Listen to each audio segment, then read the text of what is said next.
because we had a little project that had to do with someone else he wrote a book about, Bass Reeves. And we started out to have a statue made of Bass Reeves. And the first event we had to raise money, Art was there. And we reenacted the trial of Bass Reeves when he shot his cook. And we have gone on to make Bass Reeves, I think, an icon of the Old West. It would not have happened without Art Burton's research and the stuff that some others have done. Art's been on several TV shows concerning Bass Reeves and other items in the Old West. He is recently retired. He was a teacher, a college professor, and now I guess he's devoting his full time to his music and to his history. He's working on a book about Cherokee Bill, a really interesting guy. In fact, he's already dispelled one misinformation fact that I had, that he had gone, that Cherokee Bill had been sent to Pennsylvania to the Indian school at Carlisle. Some of the books that I've read about it said that's what happened. He said that's not what happened. So we're going to find out the truth about Cherokee Bill. And so it is my pleasure to introduce to you tonight Art Burton, who's going to talk to us about Cherokee Bill. Now, there are microphones when he's all done. People want to ask questions. There are microphones out there, so don't start talking until someone brings you a microphone. You hold your hand up, we'll bring you the microphone. Ladies and gentlemen, I give you Art Burton.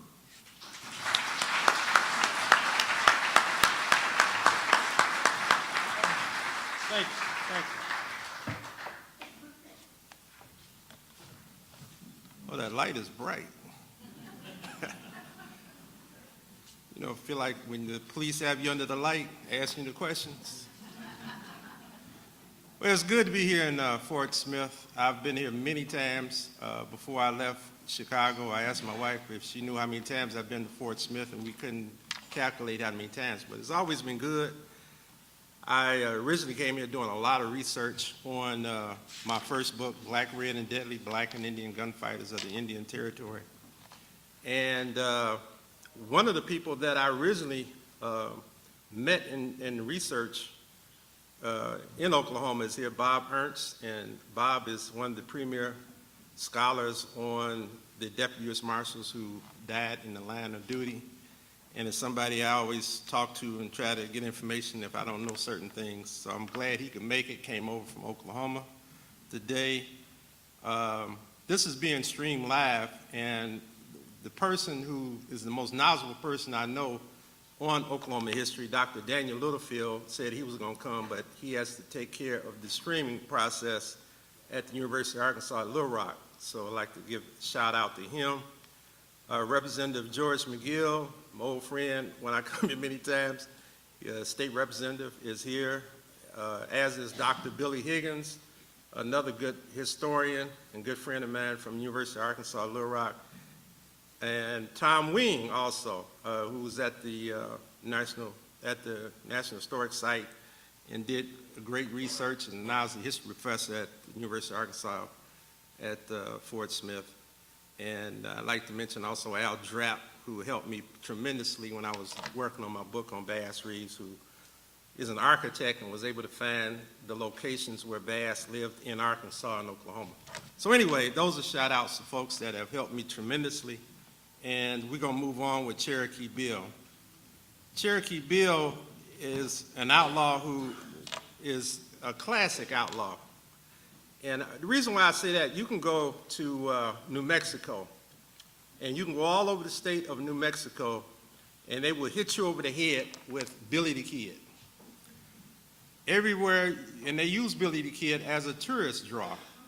And Billy the Kid was okay, but he couldn't hold a candle to Cherokee Bill whatsoever. Cherokee Bill stuck up banks, trains, and stagecoaches. And he was very charismatic, very nice-looking guy, had a lot of girlfriends. He loved to have shootouts with the lawmen. You know, that was one of his best pastimes he had. And had quite a bit of name for himself before he expired here at Fort Smith. Now, his name is actually Crawford Goldsby. His last name is spelled Goldsby, and it looks like it should be Goldsby. But in doing my research for the book, which will be out in the near future, his father stated that the name was pronounced as Goldsby. And so the name is Crawford Goldsby. And we're going to get into the fact of how he got the nickname Cherokee Bill. He was born on February 8th, 1876 at Fort Concho, Texas. And he was born there because his father was a member of the 10th Cavalry and was stationed there. His father was a top sergeant in the regiment. Now, when I was doing research, and I knew that, well, the first book I ever seen mentioned Cherokee Bill as being an Indian. And to me, he looked pretty black. He looked like pretty much African Americans that lived in my neighborhood where I grew up. And I always thought that was curious. I said, well, why are they calling him an Indian? But I did come across a newspaper article where Cherokee Bill asked what was his ethnicity. And he said he was half white, half black, and half Indian.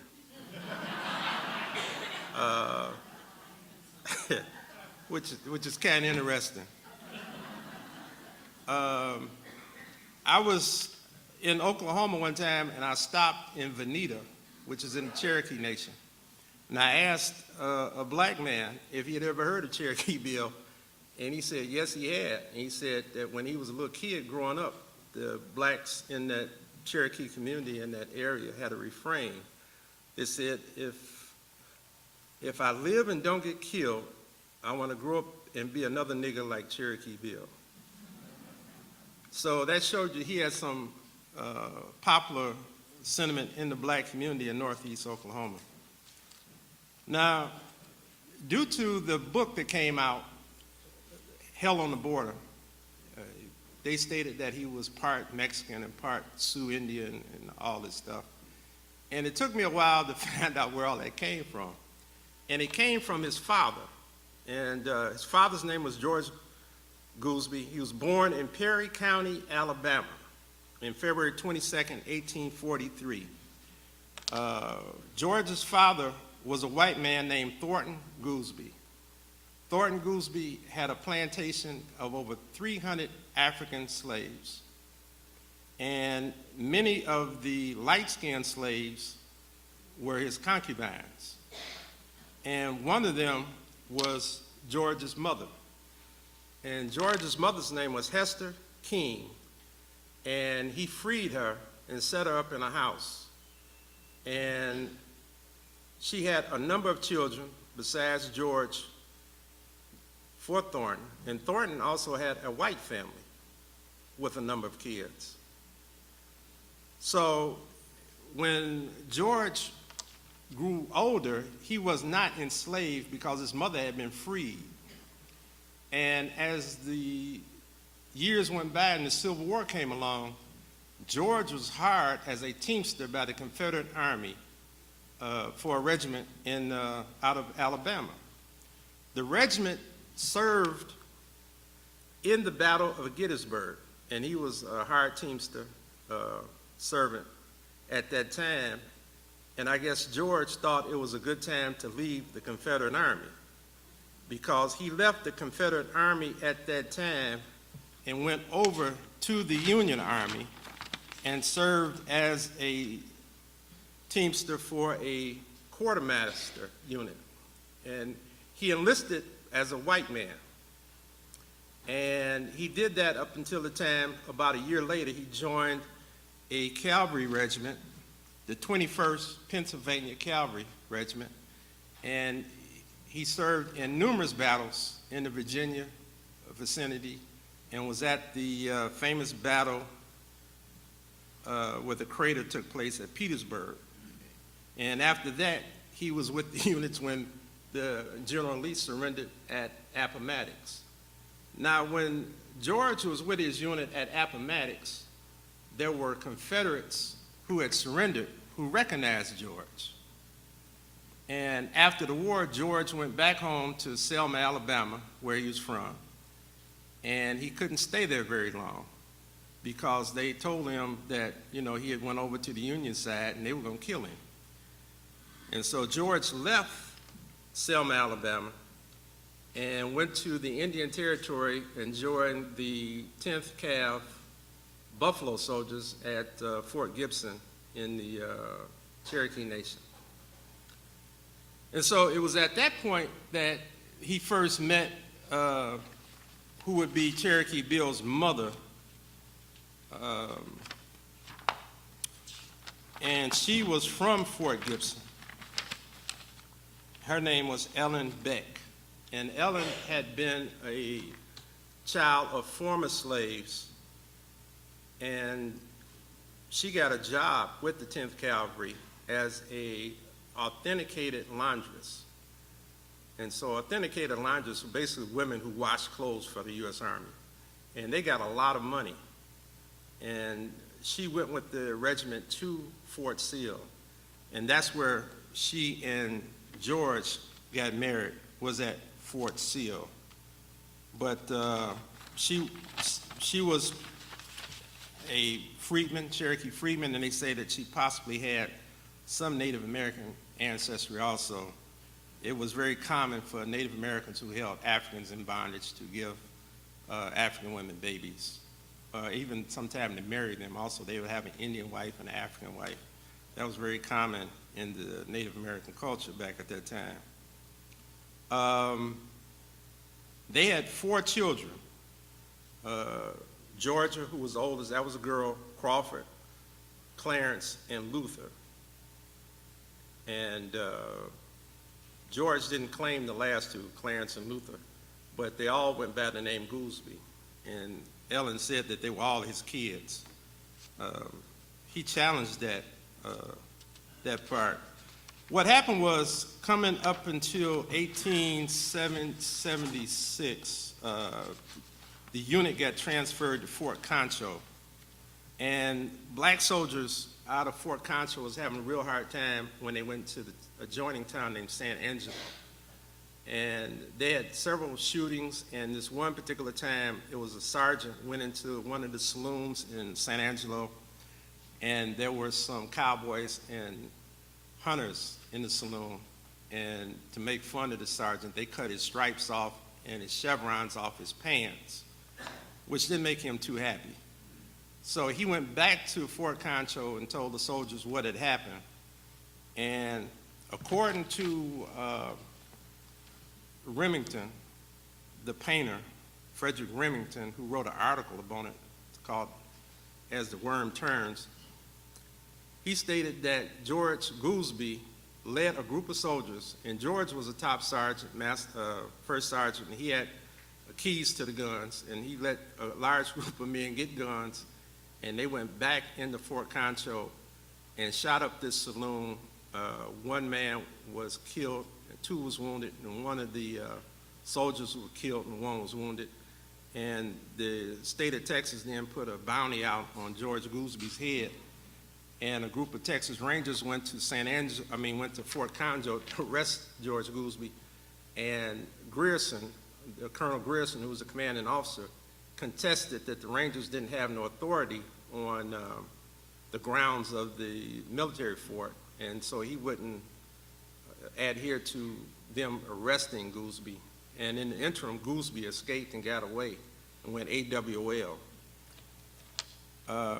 His wife, Ellen, at that time didn't leave with him, and she later went back to her home in Fort Gibson, and she stated that about a year later he showed up and was there for a couple of weeks, but he then went on and left. And what we know is that George moved to Missouri and worked as a cook in Missouri, and Eureka Springs, Missouri. He worked as a cook, and he fell in love with the owner's daughter. The owner was a white man, and so this was a white girl, and she was 17, and they ran away and got married. Originally, they were married by a black preacher in Arkansas, and later they moved to Kansas, and her grandfather was adamant about them being remarried, so they got married again. But the problem was that George never officially was divorced from Ellen, his first wife, and so Effie, his present wife, she lived with him for a long period of time, and they had 6 children between them. And George could pass for white, which a lot of African Americans did. A lot of times in the late 19th century, both black men and black women, if they could pass for white, they would do that. And a lot of times, many times their families wouldn't know that they were African Americans or descendants from African Americans, and they just lived in the white community. This is what George did, except some people noticed that he was a little shade darker. And when years later, when he was interviewed by the author of the book, Hell on the Border, he came up with this story about being part Mexican and part Sioux Indian. Now, he had to admit that years later when he did an interview trying to get his pension for the Civil War, which he did get. And he admitted to the interviewer that he came up with that story because he lived with a white woman and he didn't want to have any backlash from that. I do have a picture of George that will be in my book. It's not a great picture, but you can see him pretty good, and he looks pretty white in the picture.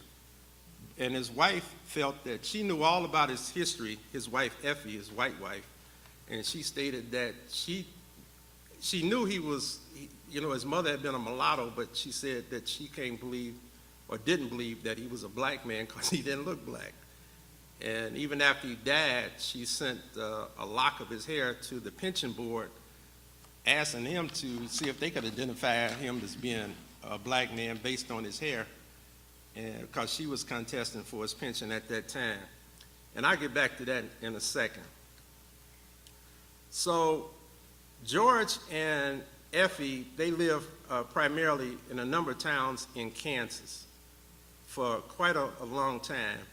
And his first wife, who was the authenticated laundress for the 10th Cav, she moved around to different military posts. She went back to work for the 10th Cavalry, and she was at places like Fort Apache and Fort Grant, 2 or 3 posts in Arizona and New Mexico, and she did that for a number of years. And she left her kids with an older woman in Fort Gibson, who they called Auntie, hold on a second. What's Auntie's name? Hold on.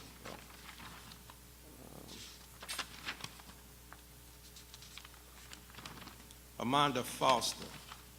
And Amanda was older lady. She wasn't ancient at that time, but she was older, and she took care of the kids. And after a while, George and Effie came down and got Crawford, later to be known as Cherokee Bill, and his sister Georgia. And Crawford was 7 years old, and Georgia was 9 years old. And Cherokee Bill stayed with them until he was 16 years old. So he lived with his father in Kansas until he was 16. Actually, they lived in Kansas for a while. Then they moved into Oklahoma Territory. They lived up in the Osage Nations. And he moved around quite a bit. And originally, George had a job with the railroads, and then I think he just became a farmer. And a lot of the books had stated that Cherokee Bill had went to Indian school at Cherokee, and George and Effie lived in Cherokee, Kansas. So it wasn't an Indian school, but they lived in the town Cherokee, Kansas, and some people just made the inference that it must have been an Indian school because it was named Cherokee. And he never did attend Carlisle Indian School. Myself and other people I know, we did an empirical search to try to find his name on the rolls at the Carlisle Indian School in Pennsylvania, it doesn't exist. So theoretically, then Cherokee Bill lived with his father up until the time he was 16, and then he left and came back to Fort Gibson to live with his mother. His mother by that time had remarried a barber named Lynch, George Lynch, who was also a veteran of the 9th Cav Buffalo Soldiers who had retired, and they got married in Kansas City. And when Cherokee Bill came back to live with his mother, he didn't get along with his stepfather, and that was a problem. And so he started staying with other folks, and then he stayed with a gentleman, a friend in Fort Gibson until he got a little older. And then he got odd jobs as a cowboy and doing various other things in the Cherokee Nation. Cherokee Bill's sister stayed with her father until she was grown, and she moved back to the Cherokee Nation and got married to a guy named Mose Brown. And I'll talk more about Mose in a second also. Now, after Cherokee Bill moved back to Fort Gibson, he first got started in crime when him and his little brother went to a dance in the black section of Fort Gibson called Old Town. And while they were at the dance, guys started picking on his little brother. And his brother was only about a year younger than him, actually. And Cherokee Bill tried to pick up for his brother. And from what I can ascertain, there was a person who was supposed to be a law enforcement officer, a Cherokee freedman, who put a gun on Crawford and let this older guy beat him up. This guy's name was Lewis. And he beat him up pretty bad.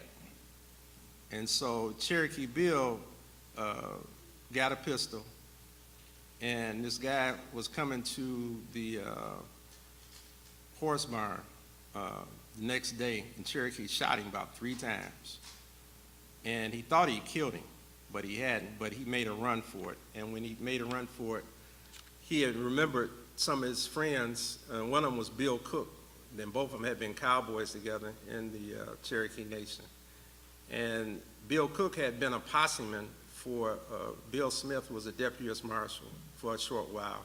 But he had decided he was going to do some things to put some money in his pocket nefariously, and Cherokee Bill joined up with him. Now, what happened is around 1894, they had payments for the Cherokee Outlet. And one of the big payments was in Tahlequah. And Cherokee Bill and Bill Cook let Bill Cook's sister know that they wanted their money, and Bill Cook's sister worked for a lady that ran a stagecoach stop called the Halfway, 14-mile stagecoach stop between Tahlequah and Fort Gibson. And she said that she would get their money during the payments, and she did so. But Bill and Bill Cook and Cherokee Bill and Bill Cook's brother Jim Cook were hanging out at this halfway house, and there was supposed to be one more individual. I'm not sure who that would have been with them for sure, but while they were waiting for their money to come in, they decided to stick up the stagecoach, which they did do. And I guess they stuck it up after it left the 14-mile Creek stagecoach stop. And while they had gone, Lou Crittenden, who was married to Deputy U.S. Marshal and an Indian policeman, one of the Crittenden brothers, went to get the money. Her former husband recognized what she was doing and wanted to know who she was getting money for, and he found out it was for Crawford Goldsby, who had a warrant for shooting Lewis in Fort Gibson, and there was a larceny warrant for Bill Cook. And so they decided to, he told the sheriff of that district, the Cherokee sheriff, that they were at that 14-mile house, and they decided to put a posse together, and they did so. And while they were going to the 14-mile house, they found out that the stagecoach had been stuck up, so 2 more people went back to Tahlequah to get more people. But they went on to the house, and Well, as they were approaching, it was at near night.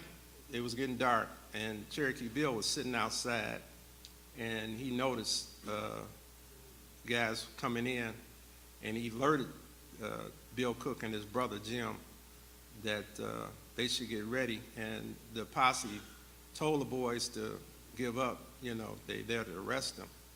And Cherokee Bill said he wasn't about to give up, and he was ready for a fight. And that's what they had. And pretty much as soon as they started fighting, Cherokee Bill shot and killed Deputy Sequoia Houston. And that was the first lawman he killed in his outlaw life. And they had a very intense gunfight that went on for quite a while. And before the other men could arrive, they were able to escape these lawmen, and that was the beginning. So the larger posse that heard about the stagecoach robbery came in, and they asked Lou Harden, was Crawford Goldsby, one of the members of the posse, one of the members of the gang. And she said, no, it wasn't Crawford, but it was Cherokee Bill. And it was from that time, when she said that he was known as Cherokee Bill up to the time his dad. His mom even called him Cherokee Bill. And that was the way he was referred to. Now, Cherokee Bill was a very colorful guy. He would wear a white hat with a red band with a feather. He wore jingle bob spurs, Mexican spurs that were real fancy. I don't know, y'all know jingle bob spurs. Those spurs that had little bells on them, and they got big rolls, and they look, very colorful. He wore chaps with studs on them, leather chaps with metal studs. That was real fancy stuff back at that time. And he carried a pistol, but his main weapon of choice was a Winchester rifle. And he got very good with it. And they said that he would get on his horse and he would ride around the horse, ride around the tree. And every time he came around to his target, he could hit the target dead on while riding his horse. And he did all types of things to get very competent with his rifle. He also could take his rifle and place it against his leg and shoot it like the rifleman on TV. And I used to wonder, that's where that concept came from. Actually, once he was arrested here at Fort Smith, somebody gave him an unloaded Winchester so they could see him do that. And they said he was able to fire and crank the rifle so fast it sounded like a sewing machine. He said he didn't do that for accuracy, but he said he did do it to scare people. After the incident at 14 Mile Creek, they just went crazy in '94. The Bill Cook gang, as it was called, and Cherokee Bill was the co-leader of the gang, but Bill Cook they used his name as the leader of the gang. They robbed anything and everything they could. They robbed people on the roads. They robbed stagecoaches. They would rob train stations where the clerks and agents would be in train stations. They would go in and rob the train stations many times to get as much money as they could. And then they got the bright idea in July of 1894 to be bank robbers. And by that time, the gang had been enlarged quite a bit. The gang was blacks, whites, and Indians in this gang, and they rode over into the Oklahoma Territory and went to the Lincoln County Bank in Chandler in July of 1894, around July 17th, I believe. And a couple of guys went to the front of the bank. Some guys went to the back. The guys made their entry through the rear, through the alley, and Cherokee Bill was out front of the bank.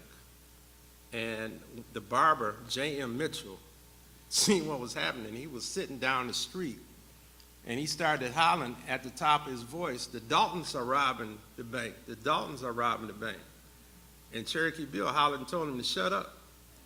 And he kept hollering. And Cherokee Bill took his rifle, and from what people say, it was about a distance of about 300 yards. He shot and killed the man at that distance with his rifle. But that alerted other people, and they got a little bit of money. One of the gentlemen in the bank was able to hide most of the money so they couldn't get it, but I think they got about $300. And then once they got outside of town, the posse was following, and they had a gunfight of which they said about 200 shots were fired, and one of the robbers was captured, but the rest of them got away. And they had a couple of incidents after that time where the Indian police got very close and almost captured them, but they got away. And then they really went to town in July and August and through September, robbing various, basically railroad stations that they could. And the Indian principal chiefs in Indian nations sent letters to Washington, D.C. and said they need the military to come do something, because they said that the deputies marshals wasn't making any headway in subduing the Cook gang, the Bill Cook gang. And somebody wrote in the newspaper at the time, said, well, they need to kill Cherokee Bill, because if they do that, the gang would probably dissipate, because he was the nuts and bolts of the gang. And so they put a lot of lawmen in the field trying to run down the gang. They weren't very successful, and but it got hotter and hotter. And after a certain point, Bill Cook decided that he was going to get out of the Indian Territory. But before he did that, him and Cherokee Bill split up. Cherokee took part of the gang up the Missouri Pacific tracks, and they was hitting different spots on the tracks. And then Bill Cook took a group up the MK&T way, and he eventually went to New Mexico. And when he went to New Mexico, the lawmen, they ran Bill Cook down, and he was captured. Cherokee Bill stayed very active with several of his friends. One was called the Verdigris Kid, and they continued to rob spaces, and they went up to Lenapaw, him and the Verdigris Kid, and they was robbing a store in Lenapaw, and Cherokee Bill shot a man just for watching. He just decided to take his Winchester and just shoot the man, and shot him in the head and killed him. And that was the crime for which he was originally convicted mostly of. They really wanted to get him. Now, one of the things interesting, after he killed the gentleman in Lenapaw, the city council in Lenapaw passed a resolution in city council that if Cherokee Bill comes to town, let him do anything he want and don't deter him any way whatsoever. And he has free, course through the town. And I was just flabbergasted when I seen that, because that was the first time I ever seen where an outlaw had been given free reign in town, and it was passed in a city council. And that's documented, and you can read the newspaper. So a lot of people was very scared of this guy. And, he was very, he was a handful, put it that way. Heck Thomas, who was one of the most famous deputy U.S. Marshals, put a posse together, and he said he used all his own money to put the posse together. And they were able to find Cherokee Bill and engage him in a shootout. They weren't successful at that time, and they did kill his horse during that particular shootout. One guy, they was at a ranch up in the Cherokee Nation. One guy was at the barn, and he stuck his foot out. I guess he was trying to draw Cherokee Bill's fire or something, make him, and Cherokee shot him in the foot. And during the gunfight, they shot his hat off. Cherokee Bill lost his hat. And he took his rifle and held it over his head and screamed at the top of his voice and ran at the posse. And the posse turned around and ran. And he picked up his hat, put it on his head, and him and his confederate, he jumped up on the back of the horse and got away. Heck Thomas was irate. He was really upset, and he said that Heck Bruner had got too early and shot too soon before they could really get in good place to capture or kill Cherokee Bill at that time.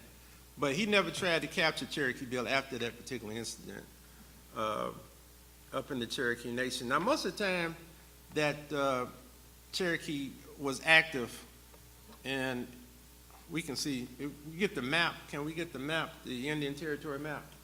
Most of the time, it was in the northern Cherokee area, and Cherokee Bill lived in this area. There was a lot of black Cherokees that lived in this area, in the Nowata district up near Ulaga, and his mother had lived over here near Fort Gibson, but he hung out most of the time up here. And Lenapaw was up near the Kansas border on the MK&T railroad tracks, but what was the MP railroad tracks?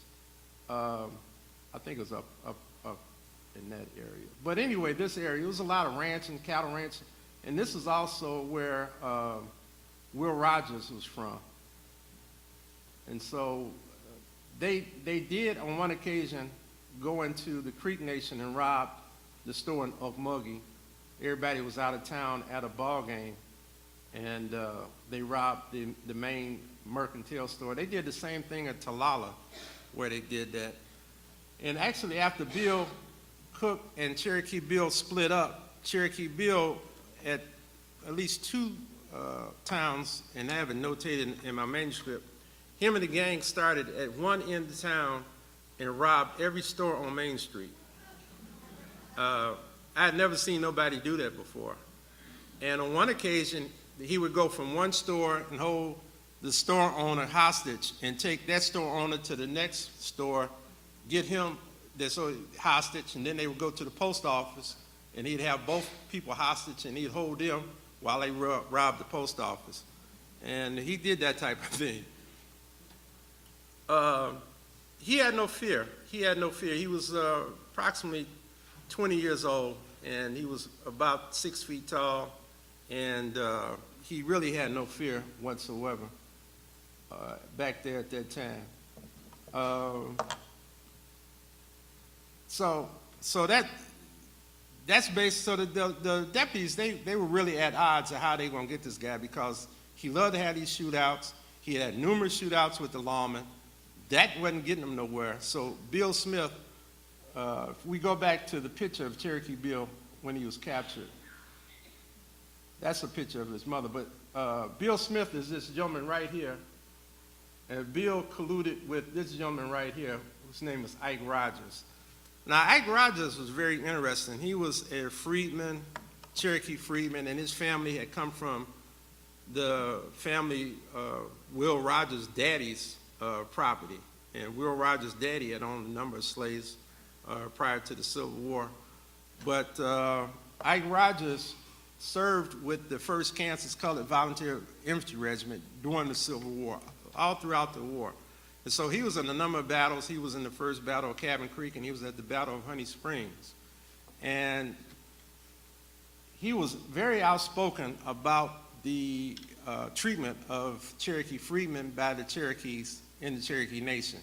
And the federal government came and did investigations of how former slaves were being treated, and he was one of the most outspoken persons about the treatment of blacks in the Cherokee Nation. And so Bill Smith knew that Ike Rogers knew Cherokee Bill, because Ike Rogers' wife was related to Cherokee Bill's girlfriend. And he was trying to figure out how they could capture him. And so Ike Rogers in the early 90s had held a Deputy U.S. Marshals Commission. And from what they put together was that Ike would get another commission, which he did get right before he captured Cherokee Bill, and he would get reward money, because reward money was pretty good. Back in them days, you could make about $100 a year, and that was fairly average. Cherokee had a reward on him for about $1,300. And so that was a lot of money. So they colluded then that Cherokee would, Ike Rogers let it be known that, because at that time, as far as Cherokee knew, Ike wasn't a deputy marshal no more. And he didn't know that they gave him another commission.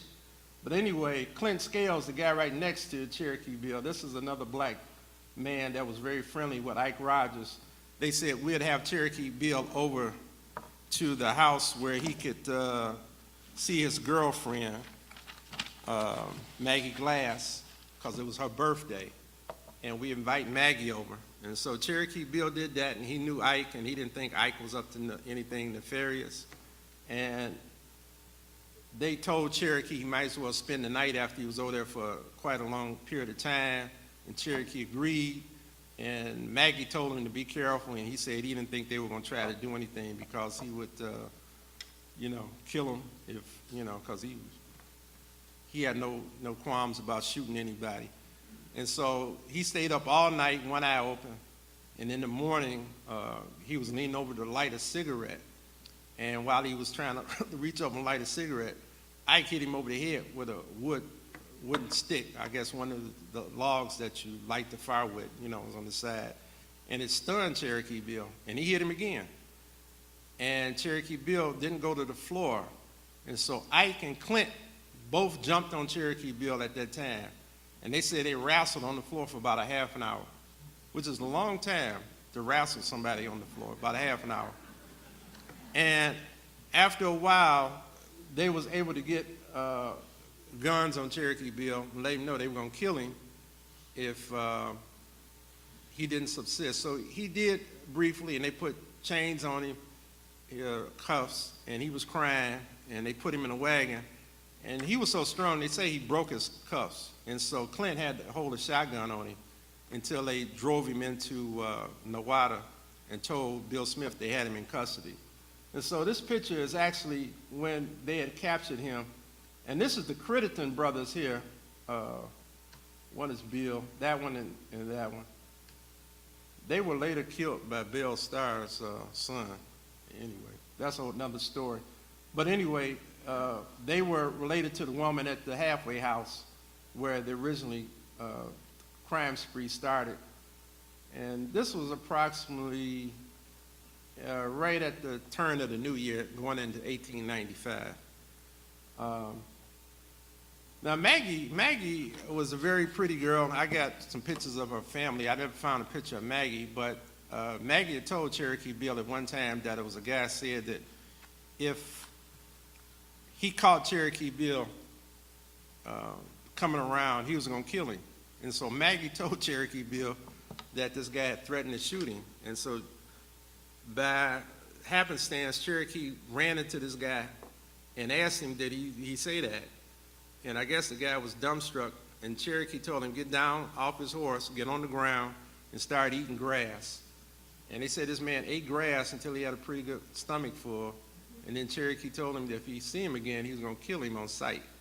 And the man disappeared, and they said he never showed up again until years later when Cherokee Bill was executed. But anyway, very colorful guy, Cherokee Bill. Now, when they brought him into Fort Smith, it was big news because Cherokee Bill had been in the newspaper so much. And I was able to find also that many people said, well, Cherokee Bill just had a regional type of attraction. I found a running commentary on Cherokee Bill and the Bill Cook Gang in the New York Times that ran throughout their years as outlaws. So they were national in terms of the notoriety they got. Sad to say that didn't translate later into information, but they did have national fame. And then Cherokee Bill had a very good lawyer named Reed who defended him. And it was always a thing in the Fort Smith court of defending various outlaws. Many of them didn't have money, but people wanted to defeat Judge Parker and his prosecutors if they could. And this guy had pretty much had made a possibility of Cherokee Bill getting off for the murder at Lenapaw. And they were contesting it on all types of grounds. And he had got some witnesses to say Cherokee Bill wasn't around when that murder took place. And then somebody smuggled a pistol into Cherokee Bill, and he killed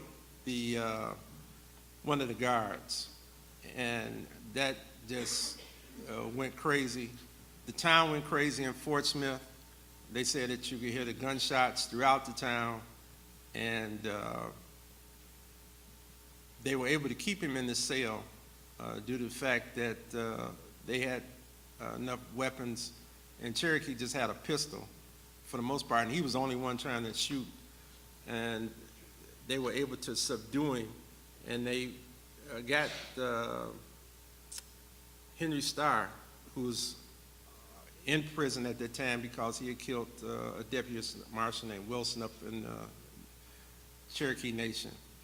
And Henry Starr said that if you let me, I will go talk to Cherokee Bill, and I'm pretty sure I can get his gun. And they said, yeah, okay. And Starr said, just don't shoot me in my back or shoot while I'm trying to negotiate with Cherokee Bill. And so he went and told Cherokee that his mother wouldn't appreciate it, and you can't really get nowhere about killing any more folks, and you might as well give your gun up. And after Henry talked to him for a while, Cherokee did give his pistol up. They never found out who smuggled the pistol into Cherokee Bill. And Henry Starr was able to get a lighter sentence for what he did with that particular time. Henry Starr was very famous because he robbed more banks than anybody in the Wild West. He was very good at robbing banks. He was the first bank robber that started with the horse and went to the car. And he was killed here in Arkansas in the 1920s, I think in Harrison, Arkansas, trying to rob a bank. But anyway,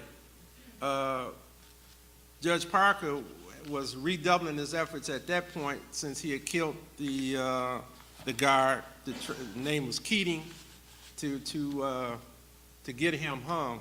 Now, one of the interesting things happened on one of my last trips before the National Historic Site was remodeled.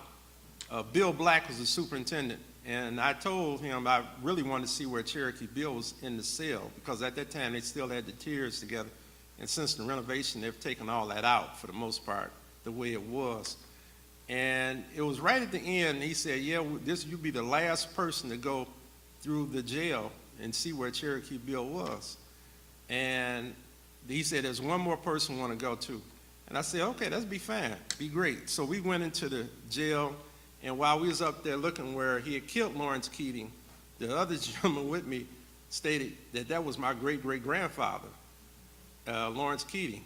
And that was like a surreal moment for me, that I was there with a descendant of the person that Cherokee Bill had killed, and we were right there at the cell where Cherokee Bill was in prison. So that was pretty wild. So Cherokee Bill had an appeal, and actually he appealed to the Supreme Court. They turned it down, and he had a clemency plea to the President of the United States. And President Harrison turned that appeal down, and in March of '96, Cherokee Bill was hung at the age of 20 here at Fort Smith, Arkansas. And one of the things when he was not scared, when he went to the gallows here in Fort Smith, they asked him if he had anything to say. He said, he really didn't have much to say. And he talked about it was a great day. He said, this is as good a day to die as any. And he basically said he came there to die. He didn't come to make a speech. And that was, newspapers reported that different ways. But they swung him off, and they hung him. And his mother and Aunt Foster and his sister, they took his body back to Fort Smith, and they had a wake at the commissary at Fort Gibson, and then he was buried at the original National Cemetery, Cherokee Cemetery in Fort Gibson. It's now called the Citizens Cemetery. And Ike Rogers, about a year later, was killed by his brother. And Ike and his brother, Clarence, didn't get along very well. And there was some payments at one occasion, and Ike talked about Cherokee Bill's brother real bad.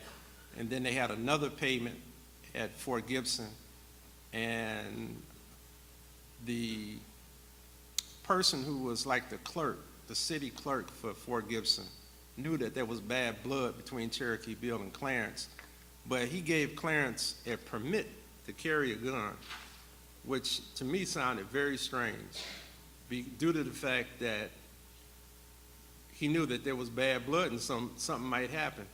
And I really couldn't understand why he would do that. And then I did remember that Ike and the Cherokee Nation politically had some some differences of opinion.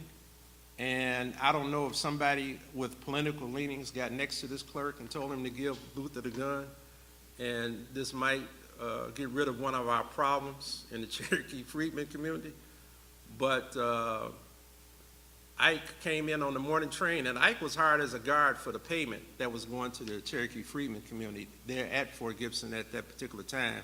And as he was stepping off the train with his back to the platform, Clarence came up behind him and shot him in the head a couple of times, and he fell to the ground. And they ran around there for a while, and Clarence was able to get on one of the deputies' horses, a good horse, and got away. And nobody knew where he went initially, but we did find out he did go to St. Louis and became a Pullman porter and worked for a number of years and caught pneumonia and died, and they brought his body back and they buried him at Fort Gibson with his brother. It's also very interesting that Cherokee Bill's sister, his older sister, Georgia, he only had one sister, Georgia, had a son. And the son was the son of Bud Traynor.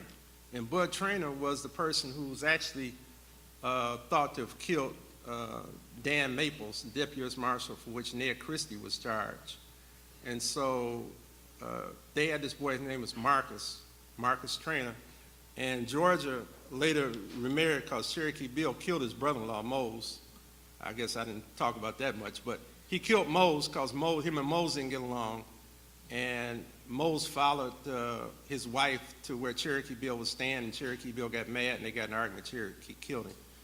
And that was in November of 1894. But anyway, she remarried, and when she remarried a person named Foreman.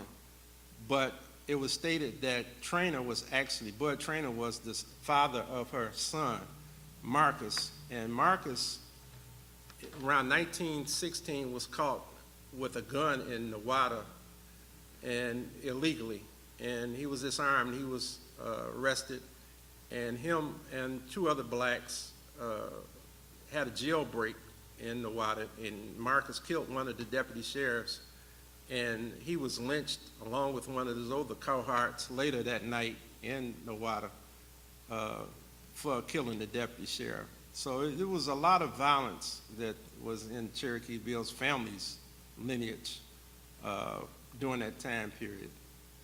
But Cherokee Bill, I mean, if you want to say somebody's a classical outlaw, and people talk about Jesse James, and they talk about Billy the Kid, Butch Cassidy, he was about as classical as you could get because he did everything and was very braggadocious about it, very colorful, and you know, he was just a classic outlaw of that period, of that era, and became a folk hero in the Indian Territory at that time while he was doing what he was doing. And so, you know, it's something to take a look at. And his hanging was the biggest hanging. When he hung, it was 3,000 people who came here to Fort Smith for his hanging, and they couldn't get all in the enclosure because at that time they had made it so you had to get a ticket to get in the enclosure to see the hanging. But people were standing on they used to have a stone fence around the jail, and people were standing on top of the fence. There's a picture that's not real good, but you can kind of see the people standing on the stone wall so they could see the hanging. And it was a very big event here in Fort Smith in 1896 when that occurred. So that is part and parcel of much of the information that I found, and I'd like to stop now and possibly take some questions from people that might have some questions about Cherokee Bill that I may, elucidate more.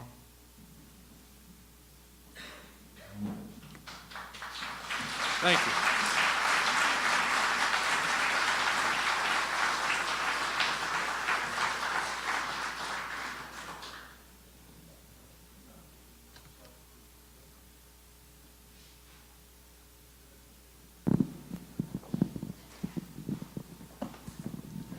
What's the body count? We know for sure he killed 6 people, and some people say he killed up to 13 people, but for sure we know 6 people he killed. And I can run those 6 off for you real quick.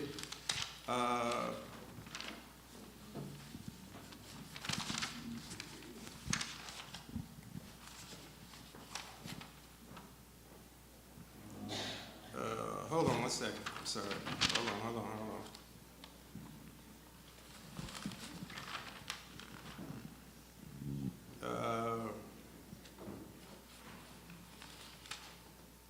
The 6 we know for sure was J.M. Mitchell, the barber from Chandler, Sequoia Houston, the Cherokee lawman that he killed at the 14 Mile Creek fight. He got on the train, on the Missouri Pacific without a ticket, and the conductor threatened to throw him off the train. His name was Sam Collins. Cherokee Bill shot and killed him. Dick Richards, a station agent on one of his robberies, he killed the station agent, Dick Richards. Ernest Melton, the painter from Lenapaw, and his brother-in-law, Mose Brown. Those are 6 we know for sure he killed, and there possibly are more that he killed. And it was very interesting. His length of outlawry was not that long, but it was almost like John Dillinger. John Dillinger had pretty much a good run for about a year, and Cherokee Bill had about a good run for about a year. So it wasn't a long period of time, but it was a very intense period, and committed a lot of crimes in that year and a half when he was on the run.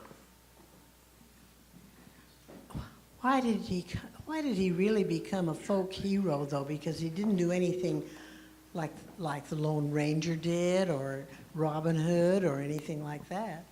Well, here in the United States of America, it's very common for, especially in those days, that outlaws would become folk heroes.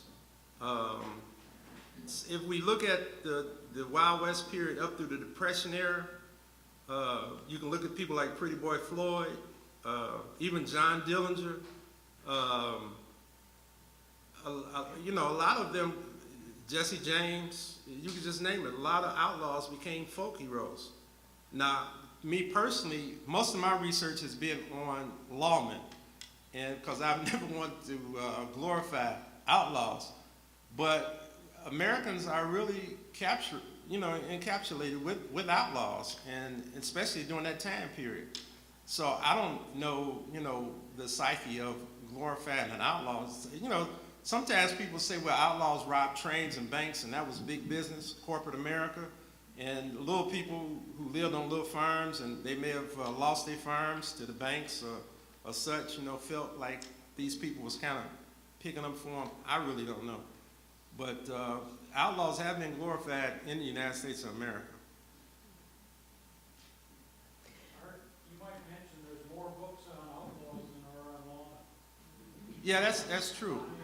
There's over 20 books. Dillinger is over 20 books. Yes, and I mean, even if you look at Westerns, if you look at Hollywood made about 45 movies on Billy the Kid.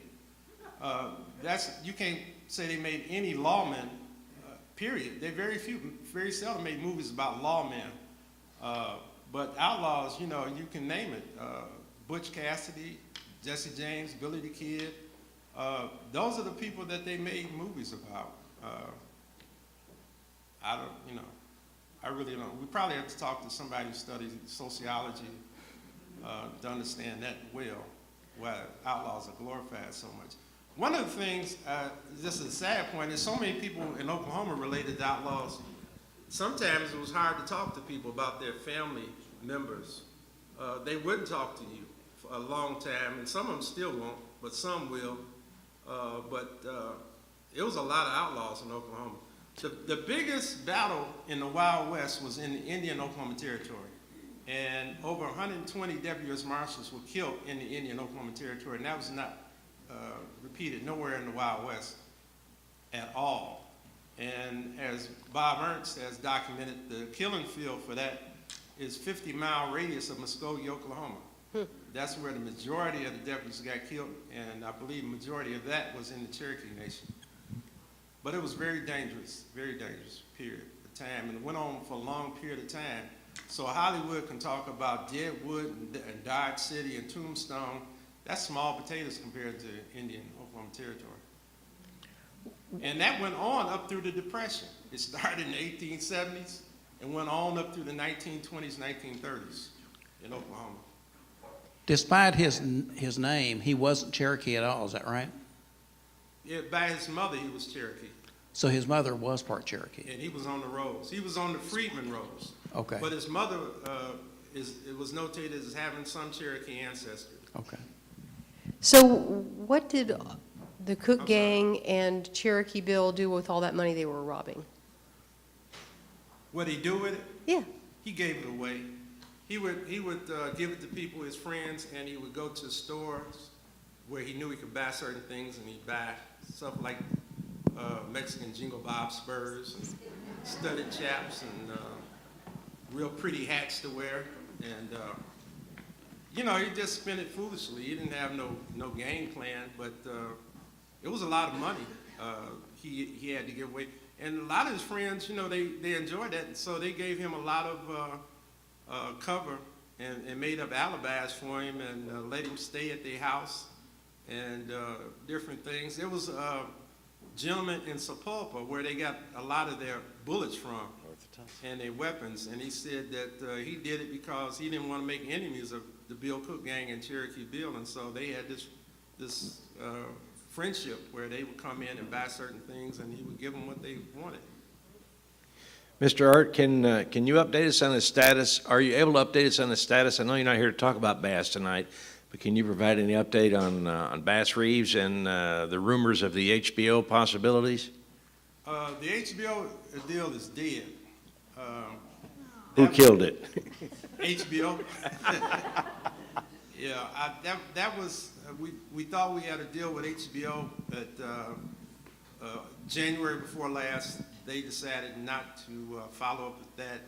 There are a number of people, though, who are interested in trying to bring bass to either the television or to a feature film, and so it's still in talk.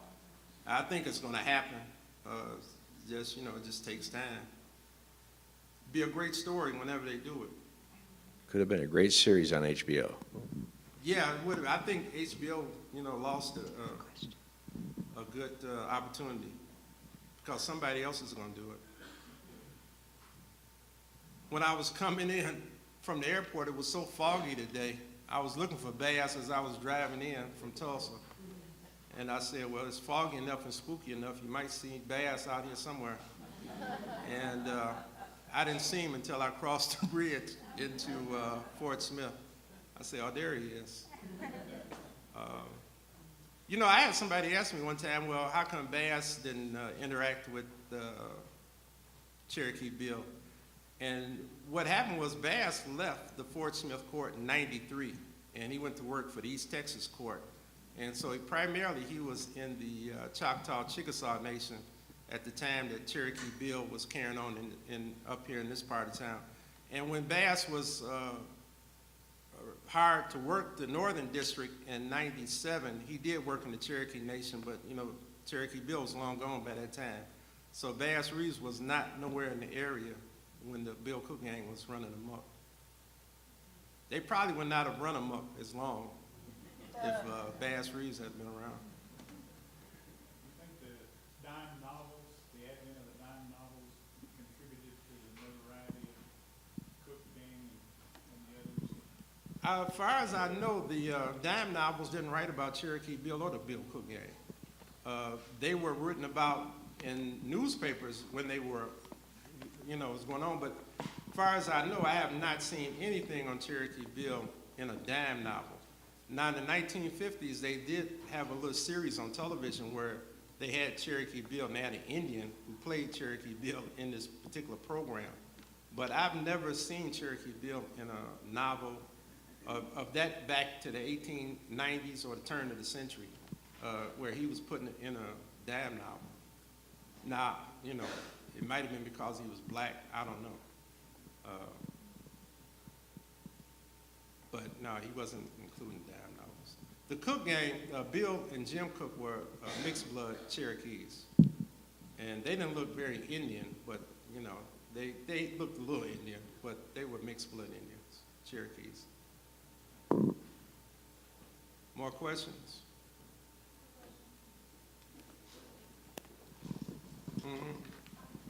Yes, ma'am. Was there a relationship between the Henry Star, the Cherokee Bill and Henry Starr was related to Bell's husband. I don't think there was much interaction between Bell and Henry whatsoever. And it's a good possibility that Henry Starr knew Cherokee Bill early on because they lived up in that same, he was from the same area in the northern Cherokee Nation as Cherokee was. So it's a good possibility. I don't think Henry was ever, he wasn't ever, he had a gang prior to the Bill Cook gang. But it's a good possibility that they knew each other. And that was one of the reasons why they had this, friendship. And he was able to talk Cherokee Bill out of his pistol because they did have this relationship. Do you know if he has any living relatives today? Ooh, Cherokee Bill? Yes, Cherokee Bill. Well, yeah, he has a lot of relatives in the sense that on his father's side, his father married Effie, and they had 6 kids. And it's a slew of folks on that side of the family, and they basically live in the white community. I knew Gladys Mutes, who was the last descendant of Cherokee Bill's sister, and she died, I believe, in the 1990s, early 1990s, and she was the last one of that lineage. So I don't think there's nobody from that side of his family, the black side, that's left today. But there's a lot of people from the white side of his half brothers and sisters from his father's marriage to Effie. Effie had put in for his pension. It was very interesting. George did get his Civil War pension. Even though he went AWL from the 10th Cav, he did put in with the pension board for his Civil War pension, and he did get it. And then when he died, both Effie and his first wife, Ellen, put in for that pension. And Ellen wound up getting the pension because Effie, although she had lived with George the longest and had these kids, George had never got an official divorce. And so the federal government gave it to Ellen, which is kind of interesting. You were going to mention something about a lot of repairs. Yeah, when Effie was trying to get the pension, she was writing these long letters, and one of the things she was, I don't know, became down to where she was trying to state that her husband was a white man, and she had a lot. I guess she cut some of his hair off before he died, and she sent it to the federal government. And I don't know why she was trying to. I don't really know. Race relations back then was funny. But she was trying to say that she didn't think he was really a black man, even though he was being notated as being black. And even Ellen's relatives didn't think George was black because he was referred to many times as a white man. But she sent that in. The government never did reply to the hair being a white man's hair, but she did send it in, and she was trying to say that she didn't think he was very black because of his hair texture. But, coming out of the Civil War, there's a lot of children of slave owners who looked like whites. And they had octoroons and they had quadroons, and many white men married so-called Indian women who were actually African descendant women who they told were Indians, and they weren't. They were really kids who were octoroons or quadroons or that descendant.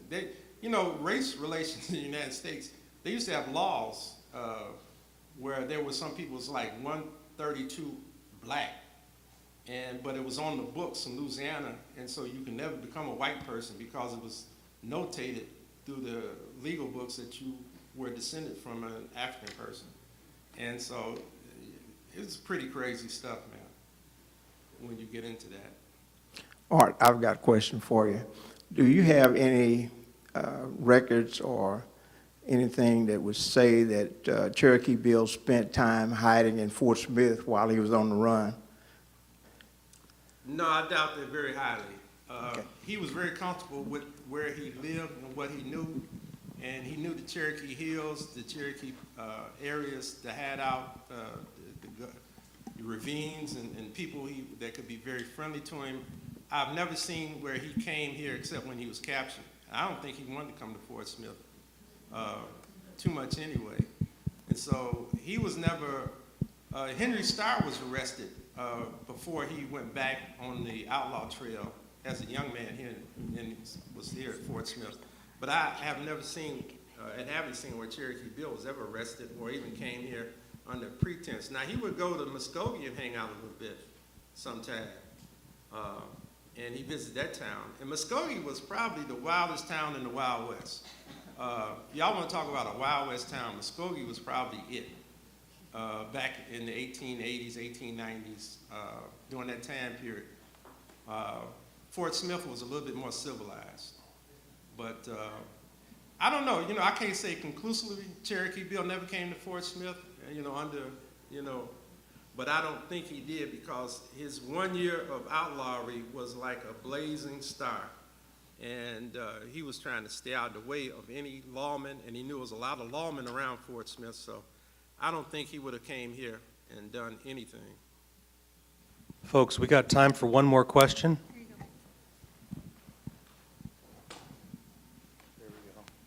Where I go to school, we're talking about the Indians. I didn't hear that good. What'd you say? Where I go to school, we talk about the Indians. And it's really interesting because they would get paid on Friday, but by Sunday, I said, Dad, that's not his wife. And he said, it's an old custom. They get drunk and trade wives with each other. But that is the oldest thing known to man. I'm sorry, can somebody repeat that question?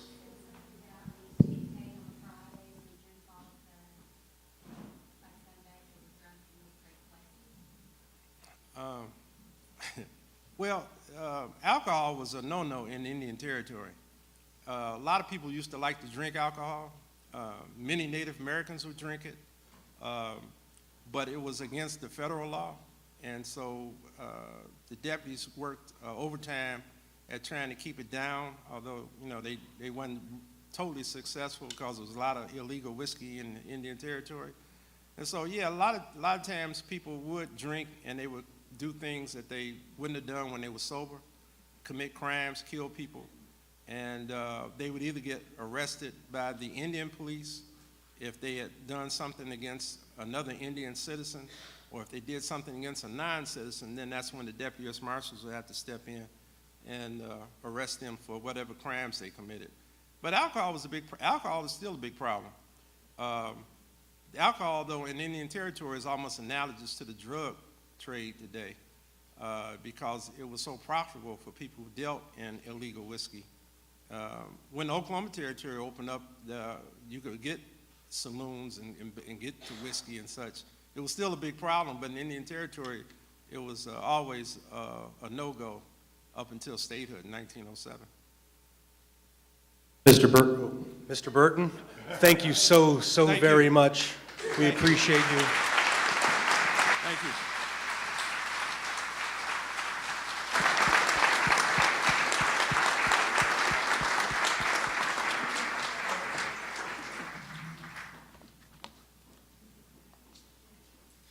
Thank you guys again for coming out here this evening and being a part of our second lecture this spring. Our third one is the first Monday in May, where we're going to talk about the deadliest day in United States Marshals history with the tragedy at Going Snake with Rick Parker. We really appreciate that you're here for us now, and we look forward to seeing you again next month. A couple of things that I wanted to give you updates on. This United States Marshals Museum was awarded to Fort Smith just over 10 years ago. And we are at a place right now where construction is imminent. Don't blink, folks, because before you know it, you're going to see equipment out there actually digging up some of the dirt that we put out there last fall and starting to run utilities and starting to pour some concrete, and we're gonna watch this thing come out of the ground. And it's because of all of you, because of our development team headed up by Robert Young, the president of our foundation, and Jim Dunn and Alice on the boots on the ground getting it done, and it's because of the staff that works for the museum that is absolutely so incredible. If you see someone walking around with one of these name badges, I would appreciate if you would say thank you and engage with them, because they are amazing people doing amazing work.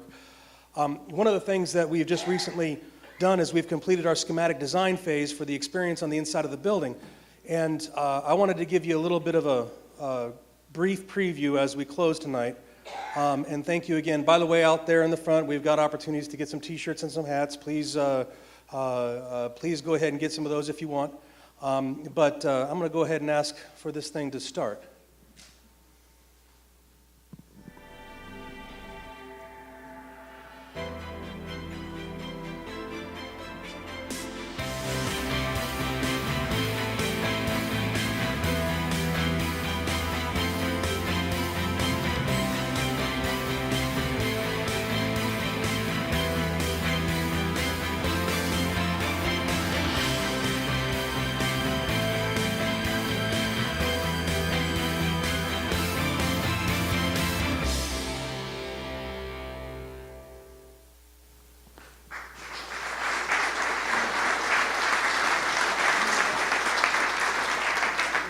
You know, it's been a long time coming, and before you know it, we're going to be opening up those doors on September 24th of 2019, the 230th anniversary of the creation of the United States Marshals by President George Washington.